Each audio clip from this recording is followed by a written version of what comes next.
So today we got a question from a business owner who goes on to say, yo, Elliott, my current offers feel misaligned with who I am and who I'm becoming, but they're what people expect from me and what they're willing to pay for.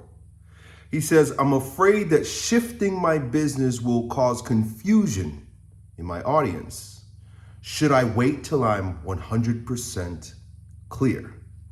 Great question, man. And I begin by saying that most creators, influencers, people who make a living by sharing their ideas and their experiences through YouTube videos and then courses and products and programs and stuff that I've been doing for over 2 decades, tend to go into their work with passion, with love, with a desire to share that which is bubbling up and true inside them, love. And you may start this when you're in love with a particular idea, or you've worked through a particular challenge, or you're just excited about a particular concept. And you do right by making videos, creating courses, writing ebooks, sharing that with an audience that is also resonating with that. They hear what you have to say and it's a perfect match. And then at some point, somewhere along the line, you begin to evolve. You begin to change a little bit. Maybe the ideas that you once held, you no longer hold because your experience has evolved. Or maybe you've simply just moved on because, well, you're interested in other things. And believe it or not, your audience kind of does that too. There are people that are going to come and they're going to go, and from a guy who's been doing this for over 20 years, I know. They come and go. But because we become attached to the way the relationship looks, because some people also get attached to the way that you show up and look, there becomes a sort of attachment, stuckness. Now you can't grow anymore.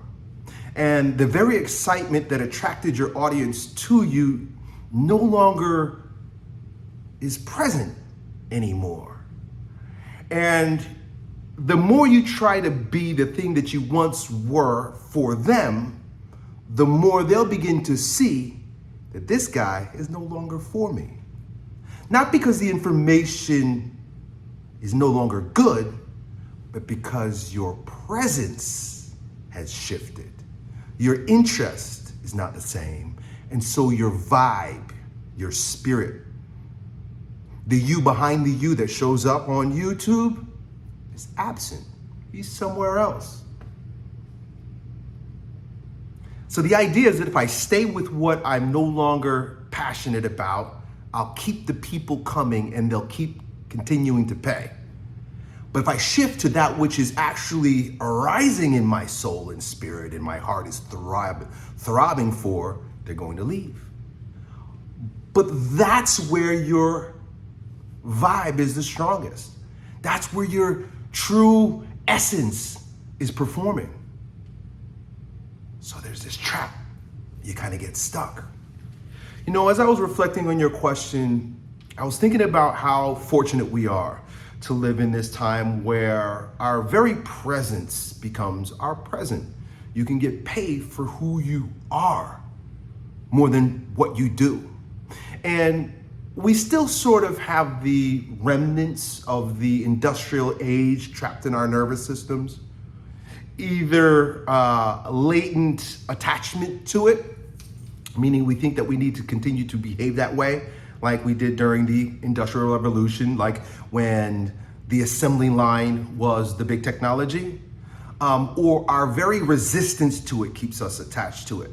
And what I mean by that is, like, we go into the work that we go into, this new kind of work, this digital kind of work, this new age of creator economies, with the idea that we want to not be cogs in a system. I don't want to be a cog in the system like my dad or my granddad was. I don't want to work for someone else and do what they want me to do day in and day out. And while that all makes sound sense and your resistance to it is legit, you still operate out of that when you work for your audience instead of working for your soul. You work for the money that you think they're giving you rather than the path that God is unfolding for you. So it's the same trap. You're stuck in the same trap. You understand? You have now created your factory, your assembly line.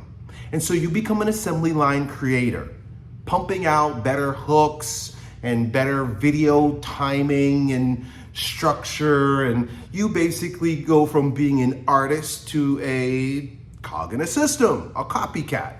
Somebody's doing what they think other people want them to do or what they see other people doing. So the whole rigmarole comes right back to the beginning, bro. Might as well get a factory job, yo. You know? So I'm happy that you came to me. I'm happy that you came to me with this because I've been doing this for a long time. And if you've been following me online, you've seen old Uncle Yo evolve time after time after time. In fact, there's a documentary somebody made of me, a YouTube documentary this kid made of me. He was an old fan, a fan from the beginning. And he watched me change into different versions of me because that's what my soul was doing. And the video was kind of a complaint. Oh, the good old days of Elliott when he was a strong man. Oh, the good old days of Elliott when he was just talking about fitness. Oh, the good old days of Elliott when he was just talking about masculinity and personal development. The good old days of Elliott when he's talking about bioenergetics. The good old days about Elliott when he's talking about non-jobs. The good old days about Elliott when he was talking about king transformation and initiation. And do you see where I'm going with this? I've spoken from my heart, which comes out like different smelling farts every scene of my life. And I make no apologies for it, but you gotta be willing to let the people go. And like I said before, they're gonna go either way. They're gonna go because they're on their own journey too. You're all on your own journeys too. And maybe we'll meet up again later on. Some of you guys, you're back with your old Uncle Yo. Well, I haven't seen your videos in 10 years, Elliott, and now you're talking about the exact same thing that I'm struggling with. Cool. We just happen to be soul brothers, dude. And sometimes we go apart and sometimes we come back together. That's cool. But like I said before, the warning that if you stay stuck with who you think they want you to be, they're still going to leave. They're still going to leave because now you're corny. Hulk Hogan recently died. Rest in peace. I remember growing up in the 1980s with Hulk Hogan. And he was all the rage. Wrestler, tough guy, real strong, flamboyant. And even as WWF, which then evolved into WWE, took its course over the decades, he changed over the decades. He went from Hulk Hogan, Hulkamaniac, to Hogan when he dressed in all black and he was a villain. I thought that was brilliant. Like he reinvented himself. At least the creators of that reinvented him. But then when he died not too long ago, he was back to the same kind of old Hulk Hogan that he was many years ago. And some people, they love that. Some people, they see that and they're like, good old Hulkamaniac, been the same way for 40 years. But there are some of us, me, that also kind of look at that and cringe and say, ooh, what a shame. You got to keep putting on the same performance that you did 40 years ago just to get people to notice you and to like you and to appreciate you. I want to be different, dude. I want to be who I am in the moment, dude. And it's tough because you get attached to this dude. Y'all think I'm supposed to stay a certain way, just like your audience thinks you're supposed to stay a certain way, but you're not a commodity. You're not an assembly line product. You are a soul. And as a soul, you got to be able to roll with the soul's movement, bro. The soul changes, it evolves, it's an open system, giving and receiving spirit. God, if you're open to his grace, he's going to be moving you through different phases. And as the seasons go, so does the Wheel of Fortune, bro. There are going to be times when the version of you is very trending, dude, like me. There was a time when I was trending, believe it or not. Good old Uncle E back in the day was trending. Why? For a number of different convergent reasons. YouTube was brand new. I had a unique style of doing it. I was talking about things that young men were interested in. Now there's 1,000 versions of me doing it better than me. But like an artist who doesn't stay attached to the billboard hit chasing, but is honest about his creative expression, I've showed up simply doing, being, and saying what's me. I think about various country music artists. One that comes to mind is Darius Rucker. Black country music singer, one of the only and best around. He came into the music scene first as a alternative rock guy, Hootie and the Blowfish. His name was fucking Hootie. Hootie the black guy. And he was always an outlier because he was black when he was in rock. And then he comes into country music because his soul told him that's what I want to do. And he's known most prolifically for his amazing country music. He followed his heart. I think about different bands that have like cult followings. I don't listen to too much music, but I think about Prince. All right, some of you guys might be like, who, Prince? Prince from the 70s. Prince, who's like the first guy. Like, he was a tough guy. He had a real deep voice, but he dressed like a woman. But he was an amazing artist and had a slew of hits in the 80s. I played a bunch of the songs earlier for my wife a couple of days ago, and it was like hit after hit after hit. Prince never stopped making music after the 80s, like many artists do. They'll rise and they'll peak and they'll die. Never either following, well, let me give you this ride first, because there's two different types of artists. Anyway, Prince kept making music, but he didn't keep making hits. He kept making his music. And as a result, he had a cult following. You know what a cult following is? A cult following follows the cult leader wherever the leader goes. I'm not telling you to be a cult leader, although you're creating a form of culture. That's what the word cult means. It comes from culture. Creating a sort of Elliott Hulse culture. If you know, you know. Right? Wow. You've been following him since 2012 too.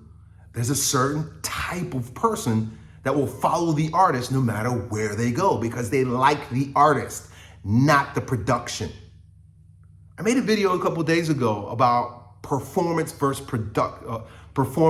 presence. You could very easily say production versus presence. Are you producing or are you presenting?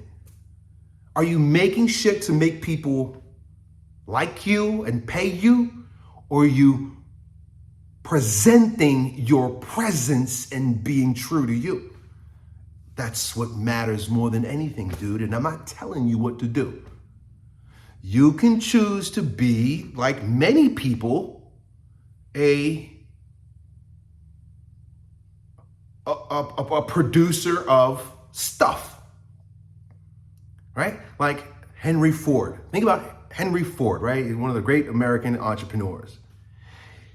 He built his empire on creating cars, right? He created cars. And if he were to stop making cars, imagine Ford Auto Company that's known for making cars for at least the past 100 years, one day just changed their tune and started creating bicycles. We're gonna leave the car game alone because I'm not into cars anymore. We're gonna keep bicycles. That'd be a bad idea because that's an assembly line production company. If you have an assembly line production company, then cool. Live your life, do what you want to do, maybe be a creator on your own, like a lot of these CEOs and founders that create their own YouTubes and talk about their thoughts and experiences, but the business stays the same. If Henry Ford was like, yo, I'm gonna write some books on success and finance and family or whatever, that's fine, but Ford ain't changing. But we don't have that luxury. We have a different kind of luxury, but we don't have that luxury. If that's the kind of business you're in, then by all means, go that route. Keep your life and your business separate. But if you are a creator, you are an influencer, you are a prophet like me, it's about the vessel and the music that God is working through you. I can't help it, dude. The best that I can do and the best that you can do is to be the best you. That way, whatever's coming through you is sound. Like integrity sound, not just noise, sound. Let God's music move through you and allow it to be like the Pied Piper, meaning whoever's attracted to it, they'll follow you. And some will fall off. It doesn't matter, dude. You gotta stay true to you. You gotta allow God's grace and his music to move through you, not the world. Don't let the world tell you who to show up as an artist to be. Imagine the worst kind of artist is the artist that does what the world wants him to. I recently read a book by Rick Rubin, the guy with the big beard, music industry guy. He says this all the time. He's like, nobody creates a viral hit by following a formula. In fact, a lot of these YouTube guys say the same thing. You can try to reproduce what somebody else did and it won't necessarily be a viral hit. He was talking about, not Rick Rubin, a YouTube guy. He was talking about this. Recently, there's a YouTube video that went really viral where a guy's car broke down, I think, and he got on a skateboard and he's like drinking juice while he's riding his skateboard to work. Why did that go viral? Because of the vibe, bro, because the convergence of things that just came together in the right way. Black Swan. You try to do the same thing, you try to reproduce it, ain't gonna work. Ain't gonna work. If he tries to do it a second time, ain't gonna work. Ain't gonna work. Why? Because we're spirit workers. We move from the soul. We feel it and we move, bro. We go. And that's my invitation to you. If you want to live a life that is true and your business reflects you, then there's only one way to do it, dude. Stay true and let God's grace move you. And whatever comes to you is for you, and whatever goes or leaves or isn't attracted to you is not for you, dude. Simple as that. Done.